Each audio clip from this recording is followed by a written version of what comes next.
So I had that rough draft. It was just this long, winding story, and I actually had a friend of mine who's an author read it, and he gave me some really concise feedback, but it was tremendously helpful. He said, like, this is great. I love a lot of the stories. What I recommend is putting a structure in place for yourself for every chapter. So that was all he said, but he said, kind of have the chapters follow a similar structure throughout the book.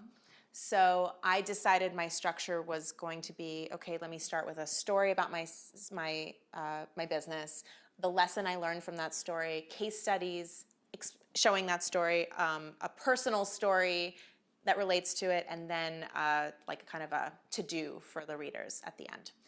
And that was so phenomenally helpful, because what it did was it allowed me to now pick out the lessons, the stories, the case studies, match them all up, and then put them into a manuscript that was basically ready to show an editor. Yeah. It also showed me where the holes were. So, okay, chapter 4 is missing the case study that supports this lesson. It just made it so much more tangible for me to actually get it to a place where I was ready to show it to somebody.